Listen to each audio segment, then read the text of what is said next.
ایک بادشاہ کا ایک صبح انتقال ہو گیا۔ اس کی 3 ملکائیں اور سارے شہزادے اکٹھے ہو گئے۔ شاہی حکیم نے کہا، بادشاہ کی دل کی دھڑکنیں رک گئی ہیں۔ بڑی ملکہ نے کہا، انہوں نے اپنی زندگی میں کبھی انصاف نہیں کیا تھا۔ یہ اپنے حرم کنیزوں سے بھرے رکھتے، مجھ پر کبھی سوتن نہ لاتے۔ اب تخت کے دعوے دار بڑھ گئے ہیں، تاہم تخت میرے بیٹے کو ہی ملے گا۔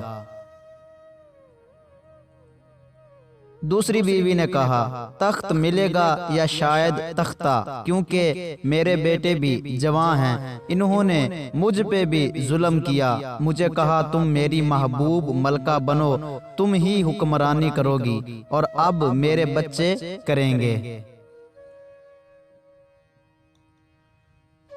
چھوٹی ملکہ نے کہا، ظلم تو مجھ پر بھی کیا گیا ہے۔ ابھی تم دونوں کی اولاد جوان ہے، میرے چھوٹے بچوں کو نکال کر باہر کیا جائے گا۔ انہوں نے کبھی میرے ساتھ اچھا برتاؤ نہیں کیا۔ اچانک سب کے حلق سے چیخ نکلی۔ ملکائیں اس پلنگ سے یکدم گھبرا کر اتر گئیں جس پر بادشاہ کا مردہ جسم رکھا تھا، لیکن اب مردہ نہیں رہا۔ بادشاہ اٹھ کر بیٹھ گیا۔ سب بکھلا کر کئی قدم پیچھے ہٹ گئیں اور پھٹی پھٹی نظروں سے بادشاہ کو دیکھنے لگی۔ بادشاہ نے گمبھیر آواز میں کہا، ہماری سلطنت میں ایک کسان تھا، اس کو سانپ نے ڈس لیا، وہ مر گیا۔ اس کی بیوی رو رہی تھی۔ میں نے وہ منظر دیکھا تھا۔ میں نے سوچا، دیکھو میرے مرنے پر کون روتا ہے۔ میں مرا نہیں تھا۔ شاہی حکیم سے کہا، میری موت کا بتلاؤ تاکہ میں جان سکوں میری موت کا کسے دکھ ہوتا ہے، مگر کسی کو نہیں ہوا۔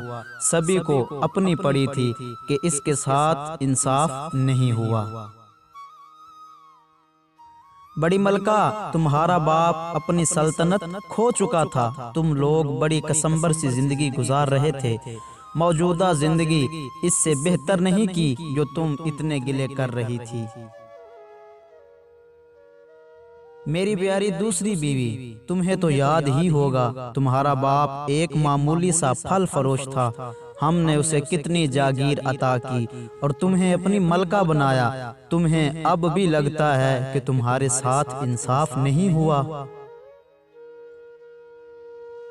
میری چھوٹی ملکہ، کیا تمہیں یاد ہے تم کہاں سے آئی ہو؟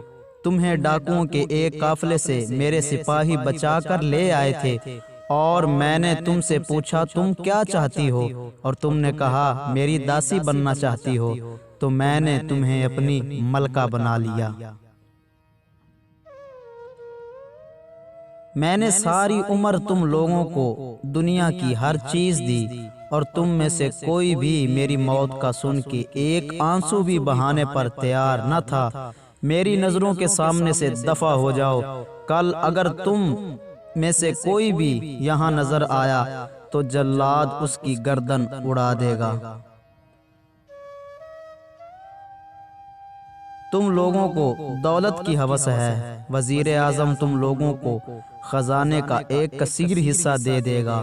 کاش خزانے کہ اس ڈھیر سے میں کسی کی سچی محبت اور خلوص خرید سکتا۔ وہ کسان ہی مجھ پر سبقت لے گیا۔